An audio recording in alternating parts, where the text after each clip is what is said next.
Hello, Year 9. This is Mr. Perez, and this is a video tutorial on your Year 9 Industrial Revolution Source Analysis task. In this video, we will go over the entire assessment task and what you need to do. So first and foremost, it is 30% weight to your grade. It is given to you today, Friday the 9th of August, and the due date is Friday the 23rd of August. Please highlight the due date. It will be due in and to turn it in. Now, the assessments being covered is HT 5-8, selects and analyzes a range of historical sources to locate information relevant to an historical inquiry. So, for this task is comprised of two different parts. You must complete parts A and B to meet the requirements for this assessment task. Now, I'll go over each of the different parts and then show you what it needs to look like. Part A is the source analysis. Choose two sources, one written and one image, that will help you investigate the working conditions in factories, mines, and other occupations in the 19th and 20th century. Written sources must be no more than 100 words in length. It must not be a video clip, book cover, or newspaper image. It can be an excerpt from a larger source. Remember, the sources must be provided. A web page has been given to you on child labor in the early 20th century in the link below. You must choose one of the photos on the web page to analyze. I'll go over the website in detail. I'm just going to continue to go over the tasks to start. So for each of your sources, provide the following information using your sources. Describe the perspective your source gives about working conditions in the 19th and 20th century. In your response, you are to include the following source criteria for each source: context, motive, bias, intended audience. Your response should consist of two paragraphs, one paragraph per source. In addition, you must include a citation. Citation should follow the format below: author or creator, full stop, website name, full stop, place of publication, full stop, day of publication, full stop, URL, full stop, and the date viewed, full stop. Now, it's very important for part A that you focus on the source alone. You should only be writing about the one source you are analyzing and what it reveals. You should not be referencing other sources. Stay away from a narrative recount as well. So for this section, part A, all right, you need to write approximately 500 to 600 words, which will be about 1/4 to 1/3 of a page long each paragraph. Part B is an extended response. Use your two sources from Part A and your understanding to answer the following question in structured paragraphs. Explain the causes of hazardous working conditions and the effect it had on men, women, and children working in factories, mines, and other occupations during the 19th and early 20th century. You must specifically refer to both of your sources from Part A in your response and show evidence of wider research.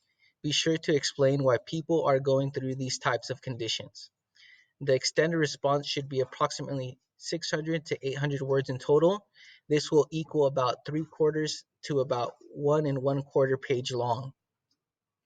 Now here you have your success criteria. Are you meeting these things? This is the way you know are being successful. Now, let me highlight this here.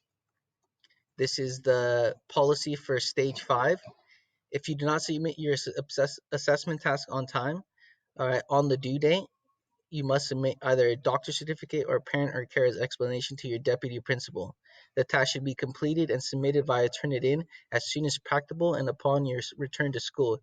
If no explanation is provided, an end warning notification will be issued and a 0 mark will be recorded. You will still need to submit your assessment task to have the end warning resolved. In addition, if the Turnitin similarity report comes back at over 30%, it will be reviewed, and if deemed plagiarized, you will be issued an end warning notification and a 0 mark will be recorded.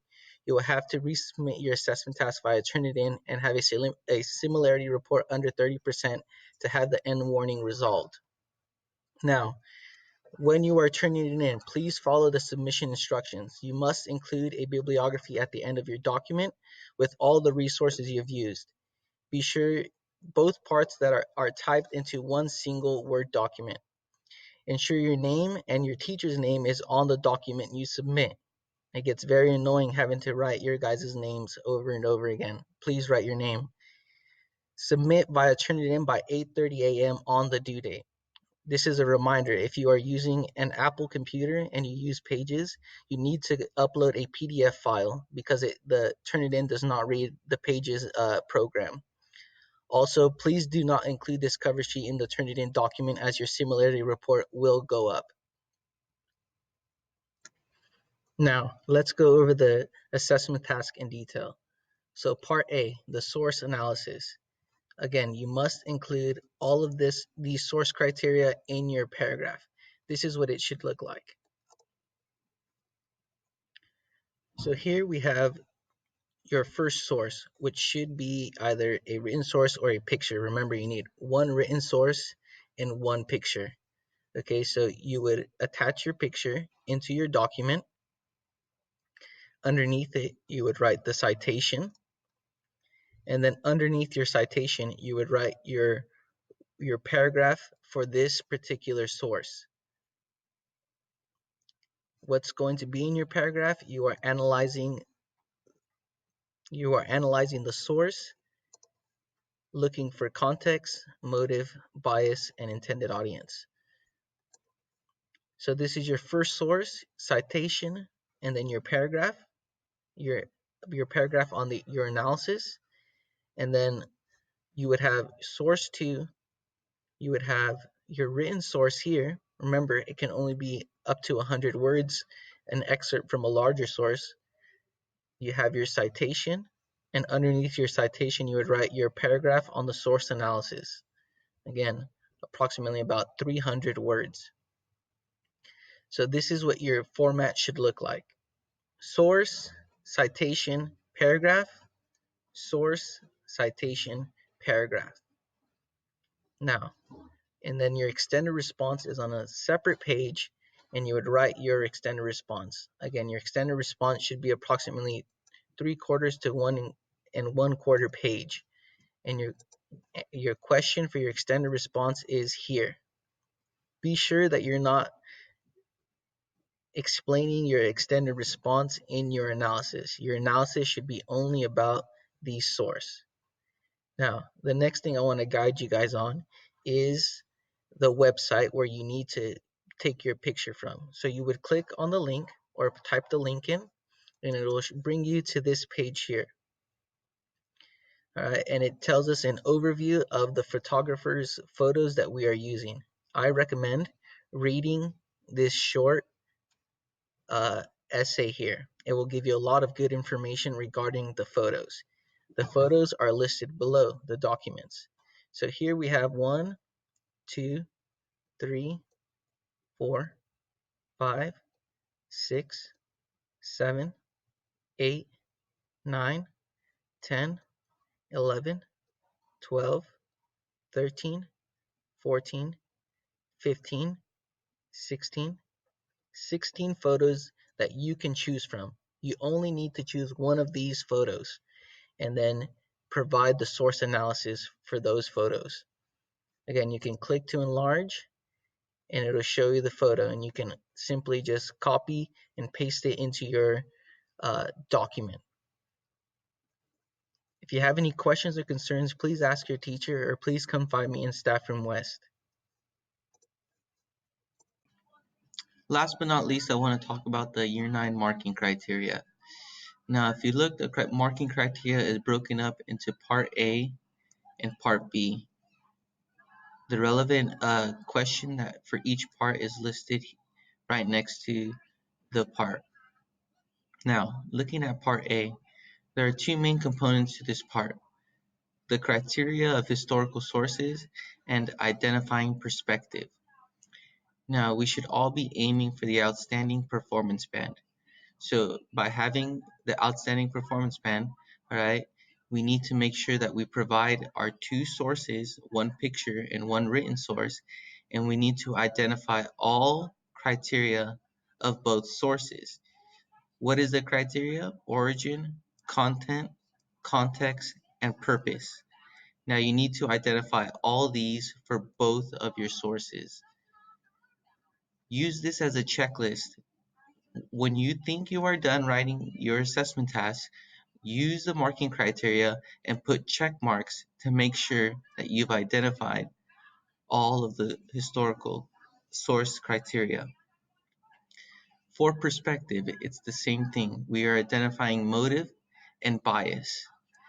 And here where it gets a little bit more advanced, you must provide a detailed, accurate conclusion of the perspective of all two sources. What does that mean? It means you don't say the perspective is from a male, full stop. There is bias because this is aimed only at women. No, you need to expand and give details. Details mean using adjective descriptors, adverb descriptors, expanding your writing into more than just simple sentences, but into compound sentences and complex sentences. Now, part B for extended response. We have three components: content analysis, evidence, and structure. Content analysis, like I said, we should all be aiming for outstanding. In content analysis, thoroughly incorporates research into meaningful explanations of the causes of working conditions and their effect on people in the Industrial Revolution. This technically shows me that you understand the information that you've read and you were able to put together the research that you conducted from your two sources and other outside research to be able to explain the causes and effects. Now, this is your ability, again, to understand the time in history and to be able to write about it. The next component is evidence. Did you use all the two sources like the task asked? And did you do more research? And this evidence isn't just, oh, from this source, it says this, but you are able to embed your evidence with your analysis and making sure that you are doing evidence, because evidence is the basis to our reason and our conclusions. The last element here of part B is structure. This has to deal with your writing and your literacy. Cohesive, detailed paragraphs that adhere to the prescribed structure. Now, for this, we are looking to make sure that you write complete sentences using correct grammar and punctuation, and that your extended response flows, making sure that it has a sequential order and it comes together.